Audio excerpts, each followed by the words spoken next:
জনাব শামীম ওসমান আপনাকে আমাদের অনুষ্ঠানে স্বাগত জানাই। বাংলাদেশের রাজনীতিতে শেখ হাসিনা গত ১৫ বছর যে দুঃশাসন যে অপকর্ম চালিয়েছেন তাকে শক্তিশালী করতে তার পাশে থাকতে আপনার একটা সক্রিয় অবস্থান ছিল, আপনার কাছ থেকে একটু আমরা এটা শুনতে চাই।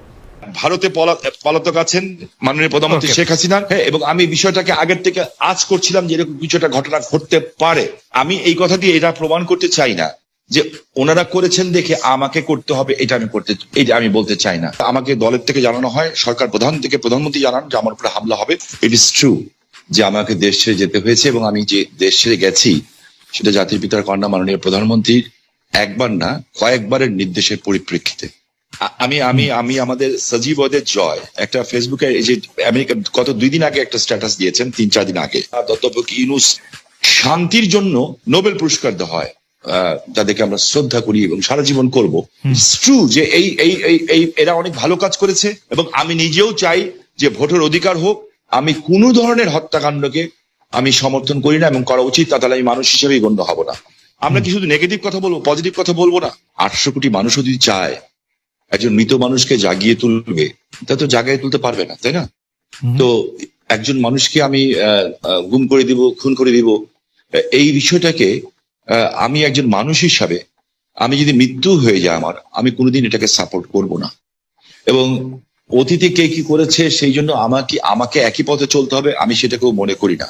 এদের দ্বারা অনেক সব শ্রেণী পেশার মানুষের মধ্যে ভালো খারাপ আছে, আমরা কি এই কথা বলতে পারি না? ইয়েস, আমি বলছি না যে Awami League is a perfect, only perfect party in the whole world, কিংবা হোল ইন বাংলাদেশ। আপনি আমার মনের কষ্ট বুঝবেন। আমার 20 জন লোক মারা গেছে, আমার এই পা পঙ্গু হয়ে গেছে, আমি চেয়ারে বসে নামাজ পড়তে হয়, আমার বাঁ পাটা উড়ে গেছিল, ঠিক আছে? সেইখানে আমার সরকারের ক্ষমতার সময় না যে চার্জশিট দেওয়া হয়েছে, সেই চার্জশিটে আমি যে সাক্ষ্য দিয়েছি, সিআইডির যে অ্যাডিশনাল এসপি সে আমার সাক্ষী বদলি দিয়েছে। আপনি নিজেও লয়ার ছাত্র, আমিও লয়ার ছাত্র, আমি বলেছি this is not my witness. আমি চাই না যে একটা ছাত্র সারা বছর লেখাপড়া করলো, সেও পরীক্ষায় পাশ করলো, আরেকজন পড়ালেখা করলো না, সেও পাশ করলো, এটা আমি চাই না। দেখেন, আমি মার্কিন যুক্তরাষ্ট্রের মতো একটা রাষ্ট্রকে আন্ডারমাইন করার কোনো কারণ থাকতে পারে না, কারণ পৃথিবীর মধ্যে এটা অবভিয়াসলি একটা শক্তিধর দেশ না, একটা গণতান্ত্রিক রাষ্ট্র বলা যায়। যে আমার কাছে না কিছু মাঝে মাঝে অবাক লাগে যে মানুষের চরিত্রটা দেখতে, পৃথিবীর সব দেশের চরিত্র দেখতে ভালো লাগে। আমার কাছে মাঝে মাঝে আশ্চর্য হই যে আমরা কত রঙের মানুষ, যে আমরা আর কত নেগেটিভ কথা বলবো। আমরা পরে যখন আবার আপনার কাছে আসবো, বিএনপির সাথে বর্তমান আপনার সম্পর্ক এবং সেইটা নিয়ে আমরা কথা বলবো, তার আগে আমরা একটু জনাব আন্দালিব রহমান পার্থের সাথে আমরা একটু কথা বলতে চাই। জনাব আন্দালিব রহমান পার্থ, আপনি একজন রাজনীতিবিদ হলেও আমি আপনাকে খুব রেট করি একজন রাজনৈতিক বিশ্লেষক হিসেবেও, যে মানে যেহেতু আপনি টক শোতে প্রচুর আপনাকে কথা বলতে হয়, অনেক প্রশ্নের জবাব দিতে হয়, এবং অনেক ক্ষেত্রে আপনাকে বিভিন্ন ভবিষ্যতে কথা বলতে হয়, এবং এর অনেকগুলি, আমার স্বীকার করতে দ্বিধা নেই, অনেকগুলি মিলেও যায়।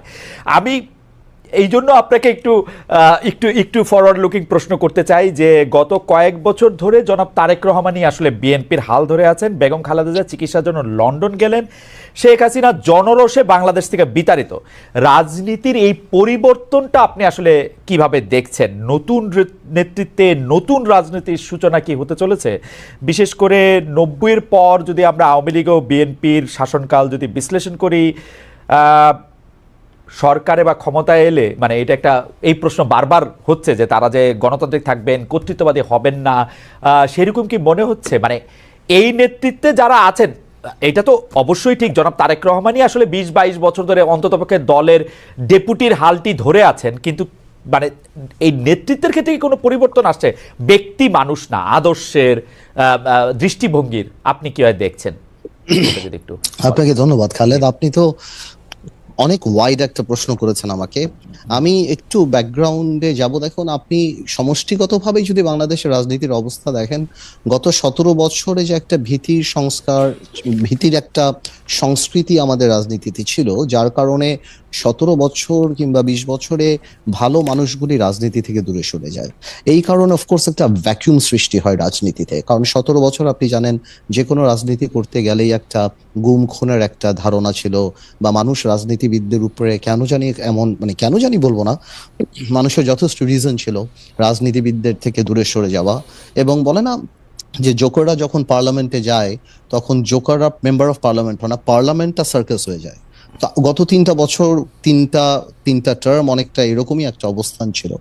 তো তো এ কারণে আর তারেক রহমান সাহেবকে নিয়ে আপনি যে কথাটা বললেন, উনি গত 10, 12, 15 বছরে যেভাবে বিএনপিকে বিদেশে বসে যেভাবে নেতৃত্ব দিয়েছেন এবং নিচ থেকে ওপর পর্যন্ত, সত্যি কথা বলতে উনি আওয়ামী লীগের মাথা খারাপ করে দিয়েছেন। যে বাইরে থেকে সাংগঠনিকভাবে উনার যেই নেতৃত্ব ছিল, ন্যাচুরালি বিএনপি ভাঙতে পারেনি, বিএনপি পথচ্যুত হয়নি বা অন্যদিকে যায়নি। তো সেই ক্ষেত্রে দলের মধ্যে এবং আমি মনে করি সারা বাংলাদেশে ওনার একটা আলাদা গ্রহণযোগ্যতা আসছে। এখন বিএনপি সামনের দিকে যদি ক্ষমতায় আসে, তাহলে বিএনপি কি করবে সেটা নির্ভর করে সত্যি কথা বলতে বিএনপির সমষ্টিগতভাবে বিএনপির মানসিকতার উপরে। বিকজ আপনার ডেমোক্রেসি তো অ্যাকচুয়ালি ইজ আ মাইন্ডসেট। আপনি আপনার বিরুদ্ধের কথাকে সুযোগ দিলে ডেমোক্রেসি থাকবে, আর সুযোগ যদি আপনি না দেন তাহলে ডেমোক্রেসি থাকবে না। তো এটা সম্পূর্ণরূপে একটা মাইন্ডসেটের ব্যাপার। এখন বিএনপি যদি ওনার কর্মকাণ্ডে বা বিএনপির কর্মকাণ্ডে যদি সেই রিসিপিয়েন্ট বা ওই রিসিভিং এন্ডে থাকতে পারে বা ওই মানসিকতা থাকতে পারে, এবং এই 17 বছর এত কিছু দেখার পরে যে আপনার রাষ্ট্র পরিচালনায় ব্যর্থতা বা পতন, বা যেটা পতন বলবো না, আওয়ামী লীগের তো, যেটা আমি আপনাকে আনঅফিসিয়ালিও বলেছি যে আওয়ামী লীগ এমন একটা রাজনৈতিক দল যার বাংলাদেশে শুধু রাজনৈতিক পতন হয় না, এই সামাজিক পতনও হয়েছে। যে এই ধরনের সামাজিক পতন আগে হয়নি, বিকজ আওয়ামী লীগের অবস্থানটা, আওয়ামী লীগের অ্যাট্রসিটিটা, আওয়ামী লীগের দুর্নীতি বা সবকিছু একটা হাউস ওয়াইফের কাছে, একটা সাধারণ শিশুর কাছেও চলে গিয়েছিল, এবং এই লাস্টে যে এই গণহত্যাগুলি। তো আমি সেটাই বলবো যে এখন তো আর নির্দিষ্ট শত্রু লাগবে না আমাদের পতনের জন্য। আমরা যদি আওয়ামী লীগ থেকে শিক্ষা না নেই, আমরা যদি ডেমোক্রেসি প্র্যাকটিস না করি, তাহলে অদৃশ্য শত্রু আমাদেরকে সেটা করে দিতে পারে। তো আমার মনে হয় ভবিষ্যৎ তো আর আমি বলতে পারবো না, এটা ইস্যুর উপর নির্ভর করে। আজকে পর্যন্ত আমি আমার জায়গা থেকে বিএনপির সাথে যতখানি কথা বলছি, যতখানি রাজনীতি করছি, আমি যথেষ্ট অ্যাকোমোডেটিভ। এবং আপনি যদি ইদানিংও দেখেন বিএনপির 31 দফা থেকে আরম্ভ করে অন্য সবকিছু, বিএনপি আমাদের সবার সাথেই কথা বলছে, সবার কাছ থেকে ড্রাফট নিচ্ছে, সবার কাছ থেকে উপদেশ নিচ্ছে, তারপর ওনারা এটা বাস্তবে আসছে। তো আমি যথেষ্ট অ্যাকোমোডেটিভ নেচার বিএনপির দেখতে পাচ্ছি। সো ইনশাল্লাহ আমি প্রোগ্রেসিভ থিঙ্কিং, আমি মনে করি আর খারাপ কি হবে, ইনশাল্লাহ ভালোই হবে। এখনকার গুম খুন নিয়ে আপনি আসলে কি বলবেন? যে সরকারের জায়গা থেকে এটি বারবার অস্বীকার করা হচ্ছে, কিন্তু এটি একটি বাস্তবতা। এই বাস্তবতাকে শামীম ওসমান কিভাবে দেখে, আমাদের যদি খুব সংক্ষেপে একটু বলতেন। আমি আপনাকে একটা জিনিস স্পেসিফিক্যালি বলতে চাই খুব পরিষ্কার ভাবে। আমি একজন হিউম্যান বিং হিসাবে আমি কোনো ধরনের হত্যাকাণ্ডকে আমি সমর্থন করি না, এবং করা উচিত না, তাহলে আমি মানুষ হিসেবেই গণ্য হব না। আমরা কোনো খারাপ জিনিসকে আমরা আশা করি না। আমার যে বক্তব্যটা হচ্ছে, আমি কোনো কিছু গোপন করে কথা বলতে শিখি নেই, কারণ আমি সাদাকে সাদা বলার, কালাকে কালো বলার। বাট আমার তার আগে আপনার মাধ্যমে খালেদ ভাই, আমি কালকে বাঁচবো না জানি না, আপনি একটা ভালো জায়গায় আছেন, জার্মানি একটা ডয়েচ টেলিভিশনের সাথে আছেন। আমি আপনার কাছে অ্যাপিল করছি, রিকোয়েস্ট করছি, যদি অ্যাম্বাসাডারদের সাথে কথা বলতে পারি, কিংবা বিদেশে যেয়ে যদি বড় বড় মন্ত্রী মিনিস্টারের সাথে কথা বলতে পারি, আমি কিছু অভিযোগ দিব। নারায়ণগঞ্জে 7 মার্ডার হলো, আমি কিন্তু উইদিন 45 মিনিটসের মধ্যে, 45 মিনিটের মধ্যে দেশের সর্বোচ্চ জায়গায় আমি এই খবরটা পৌঁছেই দেই, কারণ আমার কাছে খবর এসেছিল যে এই ঘটনা র্যাব দ্বারা সংঘটিত হয়েছে, র্যাবের কিছু মানুষ দ্বারা সংঘটিত হয়েছে, এই মেজর আরিফ সহ এরকম যারা আছে। বিকজ তারা ডিস্ট্র্যাক্ট হয়ে গেছিল, যেহেতু আমি এলাকার মানুষ, আমাকে সবকিছু খবর রাখতে হয়, এবং আমি স্বরাষ্ট্রমন্ত্রী মহোদয়কেও জানিয়েছিলাম বিষয়টা, যে something is going on. But এত বড় দুর্ঘটনা হবে এটা আমি বুঝতে পারিনি। কিন্তু দেখেন, যখন এই ঘটনা ঘটলো, আমি কিন্তু আমার ভয়েস রেজ করেছি, এবং এই জন্য আমার জীবনের শঙ্কা ছিল। জনাব শামীম ওসমান, আপনার নিশ্চয়ই মনে আছে একরামুল বলে চট্টগ্রামের একজন কাউন্সিলর, তার মেয়ে যখন বলছিল বাবা তুমি কান্না করছো যে, এবং তারপরে যখন তাকে গুলি করে হত্যা শব্দ আমরা শুনলাম, সেই সময়ের মধ্যে কিন্তু আমরা অনেকেই বলছিলাম যে এইখানেই এটি শেষ হওয়া উচিত, কিন্তু এটি আসলে শেষ হয় নাই। জনাব শামীম ওসমান।